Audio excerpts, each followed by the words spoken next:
Hello, everybody. Welcome to the Kerrville Weekly News Roundup, where us, the Texas Hill Country Podcast Network founders here, Andrew, Tom, and Gil, are going to run over our top picks for our news stories for this past week. So, as always, with honors, Tom, why don't you do us a favor and start us off? Great to have the Gil back with the full dream team. And I've got three stories for us. The first one is that the Community Foundation of the Texas Hill Country has announced their 2024 summit. It's going to be held in Bernie in September this year. And I hope that if you're interested at all in community giving and the nonprofits in the Hill Country, you'll think about attending this event because it really lays out the opportunities for donation and investment, the opportunities for your own participation, and tells you what the foundations of the Hill Country are, literally from Bernie to Kerr County. Our next story comes to us from Kerr County, and I really can't think of a more topical story for this group, given that we all have such strong compliance backgrounds, that if you're going to build anything on the floodplain, get a permit, at least ask. And we've got this story of someone who's built a huge tree house on a cypress tree on his property in the floodplain. Well, guess what? If you build in the floodplain, you have to have a permit. And there's a reason for that. And you may be 10 feet above the water line, and you may think, well, I'm not touching the ground, so I'm not going to impact groundwater or the floodplain or anything else. That's not the point. The point is that by getting a permit, you announce to the county what your intention to do. The county has the opportunity to review that, assess it, and then work with you. And let me emphasize that, work with you to help you get your permit. We have this homeowner who's built this fabulous tree house, yet they're facing a cease and desist order. So I know compliance is something you guys deal with, and I know you guys are going through looking at a move where, you know, you've had to do those kinds of things, and they're there for a reason, and they're not nefarious. They're not the bureaucracy. They're there to protect us all. So if you're going to build in the floodplain, please, please, please go down and check with the county, go down and check with the city. You may be clear, but just check with it. And our final story is, finally, the county is moving forward with a bid process for animal shelters that was passed in the 2022 election, I want to say. And we've got a bond price of $5.75 million. And there's some proposals that are going in front of the county. This will be for literally a state-of-the-art shelter in Kerr County. It's something we desperately need in Kerr County. I've been involved in the animal rescue area here in Kerr County, and I know it's an important and well-needed issue. We've had a series of rabies deaths this year in Kerr County. So things are serious in this arena, and I'm glad the county is finally moving forward. The voters spoke on this literally a couple of years ago, and now the county is finally moving forward. So kudos to Kerr County. Thanks, Tom. Gil, what do you got for us today? Well, now that we're halfway through the summertime, it's probably a good idea to go start talking about the beginning of the new school year, 2024-2025. And in case you have any young children and you're trying to figure out if they can be eligible to attend the Early Childhood Center, Kerrville does have a pre-K and Head Start center, and the registration is now open for kids to go to the Early Childhood Center. Now, if your child is between 3 and 4 years old on September the 1st, and they qualify to attend, they might be able to go to the Early Childhood Center. And it's a wonderful program. One of my children went because he had a qualifying issue that allowed him to go. There's several different qualifications that you can meet to go to the Early Childhood Center. It's basically just a little bit of a head start on kindergarten, and something to think about. You can certainly call the Early Childhood Center or check the KISD website. The Early Childhood Center, let's see, their campus phone number is 257-1335. You can call them and see if you can register your child for the Early Childhood Center. And if you're new to Kerrville or the Kerrville Independent School District, beginning on July 29th and 30th, if you have a child attending elementary school or, elementary school, you can certainly start registering your kids to attend Kerrville ISD. Any of the 4 elementary schools, there's 4 of them here in Kerrville: Tom, Daniels, Nimitz, Starkey, and Tally. And you can call the Kerrville ISD, or you can certainly check the Kerrville ISD website for the boundary lines to find out which school is yours. But July 29th and 30th, you can start registering your kids if you're new to Kerrville. And then finally, same thing with Kerrville ISD. If you have a child in the 6th through 12th grade and they're new to Kerrville, you can register them with the district on July 29th and 30th. And if your student has already been in the Kerrville ISD, online student verification is going to begin on, July 24th. So that's only for people that are already in the Kerrville ISD. You're just going to let the school district know that your child is going to return to the Kerrville school districts. And that's on July 24th. It's online using Skyward. If you're familiar with the Kerrville ISD and your child has been in there, it's basically the same place you go to check your child's grades. So that's story number 1. Thanks for making all the parents in the middle of the summer think about school starting again. Hey, man, it's never too early to think about I know. that. I know that there's a lot of parents out there that's starting to think about that right now. Absolutely. It's always on your mind. My next story is about the city of Kerrville seeking citizens' input on the comprehensive plan update. If you're relatively new to Kerrville or you've been here a long time, Kerrville has something called the 2050 plan.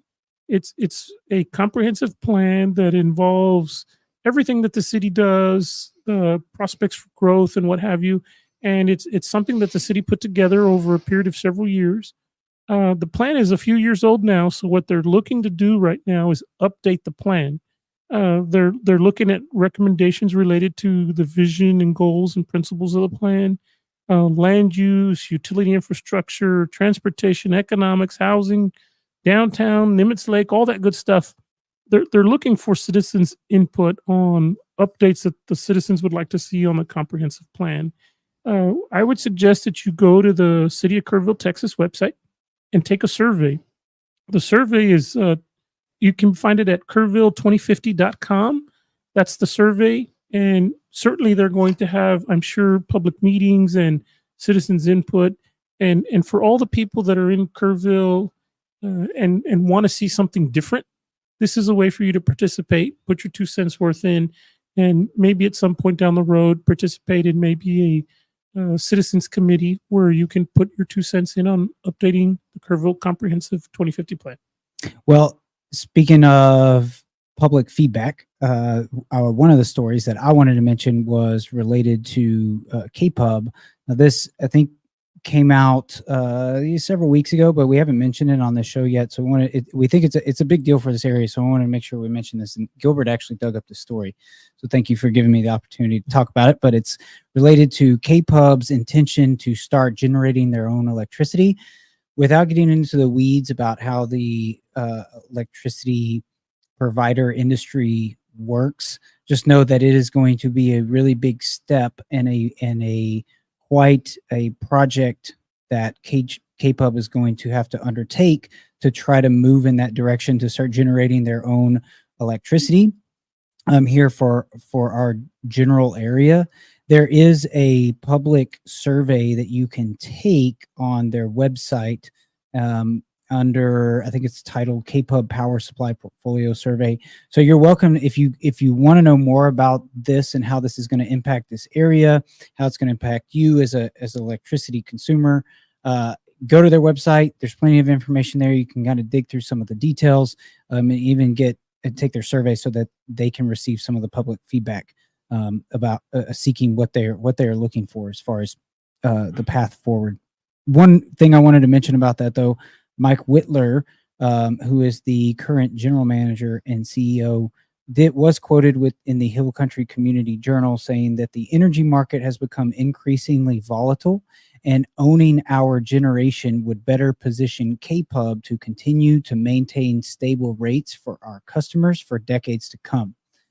I think we could all agree that stable energy rates would be appreciated for those of us here in the Hill Country, as we are constantly talking about our rainfall and the heat that we have to battle with in the summer. Last but definitely not least, I wanted to mention for my second story, the passing of Texas legend Kinky Friedman on June 27th. His memorial was just this past week at an old renovated downtown theater here in Kerrville, Texas, and Gilbert and I had the chance to attend. It was wonderful to see so many people coming out to support him from all walks of life. It was quite the eclectic crowd that was there, but the people that spoke on his behalf, telling stories about him and how his journey came to be and the role that they played and how grateful they were for the type of person he was, including them in his circle and choosing them, quote unquote, as his family. It was just a very touching, powerful memorial. And I think that we're so blessed to have had such a Texas legend live and thrive in our presence here in the Texas Hill Country. We even got to hear some of his songs from his upcoming record that's going to be released in November as basically his final work as an artist. So that's it for my two stories. Back to you guys. Either one of you thoughts on weekend, what you're going to do? I mean, I know all of us are doing rain dances. We had, speaking of weather, we missed 2 good days this week. So I don't know if I'm the only one doing the rain dance, but y'all need to help a brother out. Well, as you all know, I have an English wife, and I will give you one guess who is playing in the UEFA Cup final on Sunday. So we will be otherwise occupied wearing England's colors for that event. And that's red and white? I believe it is. Okay. All right. Excellent. What, are you painting your face also? Or is Michelle painting her face? No, but we may break out the English flag. Okay. Gilbert, you got anything fun planned this weekend? Speaking of Michelle and being English, I saw a couple of memes about July 4th. They were pretty funny. And of course, they were directed towards England. One of them was George Washington on a horse, and he was extending a one-finger salute to the English, saying, good luck, England, at work tomorrow. Yeah. On July 4th. It was pretty funny. Have fun at work tomorrow. Yeah, have fun at work tomorrow. Because of course, when we declared independence, it wasn't from any place else but England. And I saw some other memes that talked about, they asked people on the street, who did we declare independence from? And so many people got it wrong. It was actually kind of embarrassing. Yeah. I saw some good ones. You never pass up a good English, British Tea Party tax meme either around July 4th. That's sure. You know. Well, I wish I could say that I'm celebrating this weekend, but no, I'll be doing some yard work, and that's okay. I enjoy yard work. It helps me relax. Yeah, same. And I think we're taking it easy, trying to catch up on some rest this weekend. But we do have an event for a 1-year anniversary for a business that you and I are going to in Fredericksburg. Yes, we're going over there today. Mm-hmm. And then we're going to get some good family time in this weekend. We got to put a plug in for Kerr Quality Tile and Stone. Yeah, in Fredericksburg. And in the interest of full disclosure, those are my in-laws. Yes. Wonderful people. Letty and Sal Vasquez. They wonderful people. If you ever need tile or stone. Tile and stone. And they have such an amazing showroom. They have great suppliers, and they have a wide breadth, a little bit, to me at least, it seems like they have a wider breadth of options as far as tile stone. Sounds like they need a podcast. It does sound like they need a podcast. Yes. Someone might be talking to them about that already. Because frankly, if they don't have what you need, you don't need it. Well said. Okay, with that, we're going to wrap it up. Thank you guys for tuning in. Don't forget, interact with us, share our content, helps other people find the show. We'll catch you out next time. Have a good weekend. This is Tom Fox. I hope you enjoyed this edition of the Kerrville Weekly News Roundup. This podcast is a production of the Texas Hill Country Podcast Network. If you've enjoyed this podcast, I hope you will subscribe, rate and review this podcast wherever great podcasts are listened to. I hope you'll join Gilbert, Andrew, and myself next week, where we take a look at some of the top stories from Kerrville and the surrounding Hill Country area. Thanks so much for listening.